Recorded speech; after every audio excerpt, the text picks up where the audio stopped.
Macky Sall, pendant toute la période des 5 premières années, a tiré sur ses citoyens. Disait du mal de son peuple. Les marabouts étaient des citoyens simples. Les Sénégalais, c'est un fainéant. Les Sénégalais ne veulent pas travailler. Gamou, Ngente Dek. Comment il le disait? Ils ne veulent que danser. Et en définitive, il nous dit, les gens qui viennent ici chez nous viennent avec tout. Nous n'avons rien. Rien du tout. Il faut leur donner tout par conséquent. Voilà comment il a dirigé, la philosophie avec laquelle il a dirigé son pays. Il a dirigé ce pays en cassant les valeurs, en achetant les gens, en donnant de l'argent, en corrompant les citoyens, en favorisant, en faisant la transhumance un dogme. Et la dernière en date, c'est celle de Maître Aïssata Tall. Je reviens à tout à l'heure. Donc, par conséquent, il a dirigé son pays comme ça. Il a dirigé son pays en utilisant la justice. Pour dire, il y a des dossiers, je les ai mis ici. C'était sous le coude au départ, mais après, il s'en est assis. Il a utilisé la justice contre l'opposition, contre ses étudiants. Il a utilisé les ressources du pays en distribuant à sa famille, la famille Ewings. Le pétrole d'abord, son frère, son cousin, sa tante, sa marraine, pour ensuite dire maintenant nous apporter une loi pour dire à partir de ce moment, il ne sera plus donné à une personne physique des ressources pétrolières. Bien sûr. Qu'est-ce qu'il en reste? Il a trafiqué les élections, nous l'avons dit tout à l'heure. Par conséquent, son bilan, c'est cela.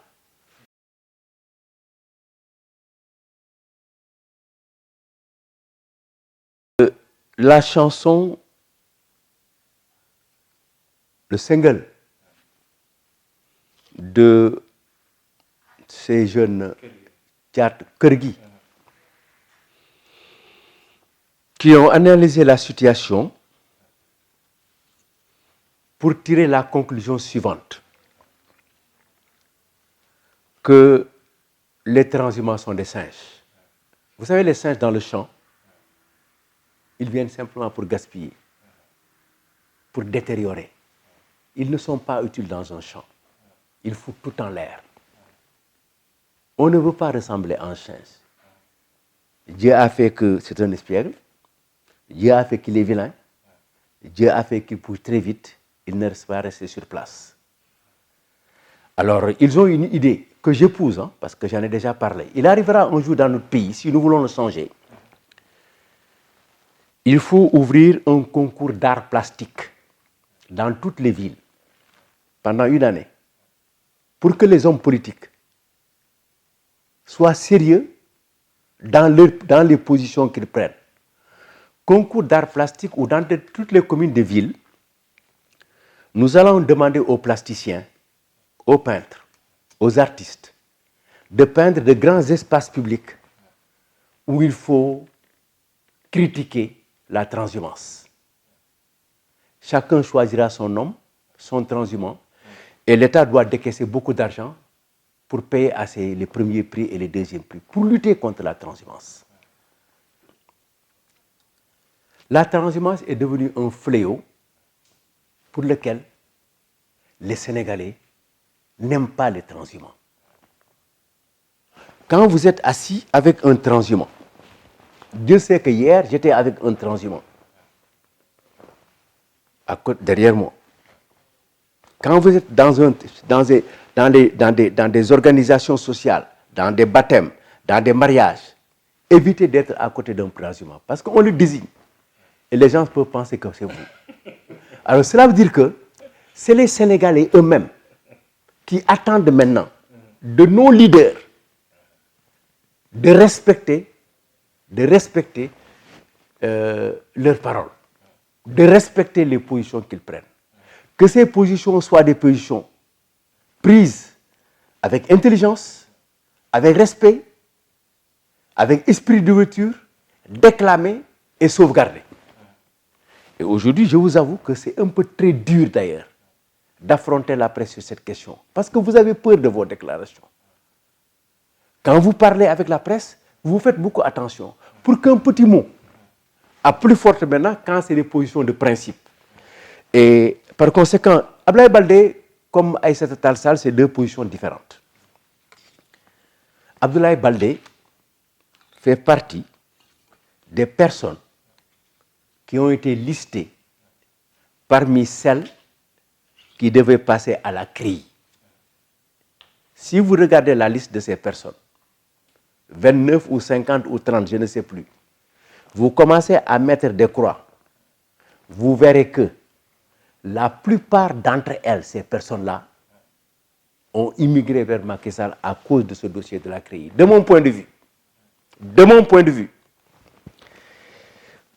Il y en a d'autres qui sont dans les partis, qui ne peuvent pas partir, mais qui jouent un rôle de la petite pomme de terre pourrie dans le sac et qui essaie de contaminer les autres.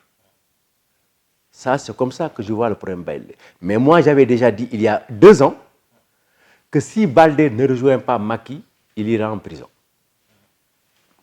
Pour Aïssata, c'est autre chose. Aïssata, c'est une dame qui a fait le Parti socialiste, qui est venue au Parti socialiste avec Diouf dans les peut-être les 20 dernières années. Hein. C'est un avocat émérite. C'est quelqu'un de très compétent dans son métier, qui dans son parti s'est bien battu, que j'ai eu à rencontrer en tant qu'opposition, elle était dans le pouvoir, et qui hier a annoncé qu'elle rejoignait Macky. C'est son droit.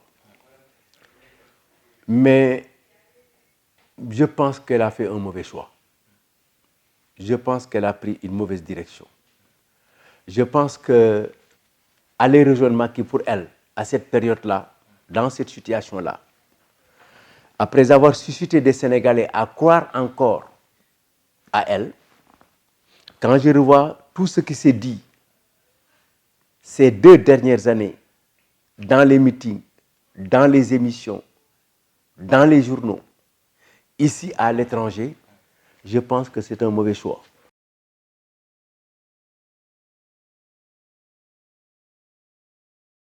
Ce qui me fait mal dans cette question de Aïssata, c'est que d'abord cette année, nous n'avons pas à l'élection présidentielle une femme. Après l'expérience de Mariam Liwan, d'Aminata Sow Sidibé, qui ont eu à tirer leur épingle du jeu avec un nouveau discours, un nouveau message, une nouvelle posture. La sortie,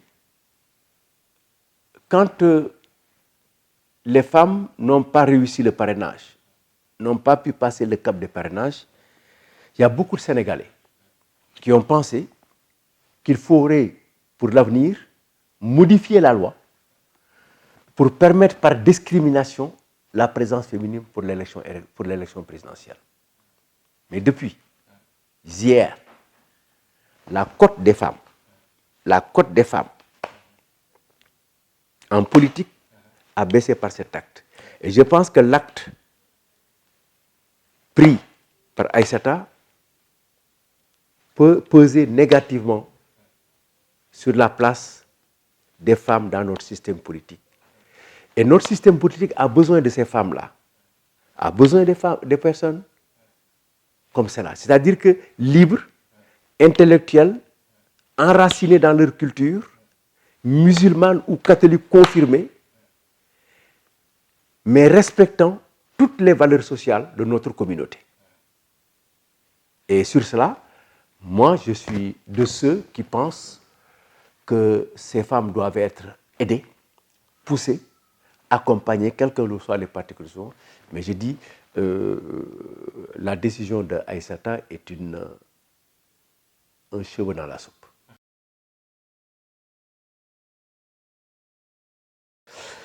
Écoutez, je ne peux pas parler de quelqu'un qui a raison et qui n'a pas raison. Parce que je ne connais pas, honnêtement, ces personnes-là. Je sais qu'il y a des personnes on l'a dit, qui ont rejoint Madické. Mais dans les informations que vous savez, ces gens-là, vous le dites d'ailleurs, pratiquement, pas pratiquement, réellement, ils l'ont fait dans la clandestinité. Quand vous êtes avec des gens dans une organisation, vous êtes libre de faire ce que vous devez faire et le faire au su et au vu de tout le monde. Quand on nous dit qu'il y a des gens qui, la nuit, à l'heure des hyènes, prennent la pénombre pour aller chez Madické pour faire acte d'allégeance, je dis c'est très bien. C'est très bien. Mais ce qu'il faut reconnaître, pourquoi ils ne l'ont pas fait au vu et au su de tout le monde? Prendre leurs responsabilités. Je pense qu'ils sont libres. Mais les Sénégalais eux-mêmes jugeront. Et aujourd'hui, ce que je dis aux jeunes qui font dans la politique, parce qu'en politique, nous n'attendons plus d'avoir des responsabilités politiques, de faire ce que nous voulons faire, d'aller être pris dans telle personne, dans le gouvernement, nous l'avons terminé.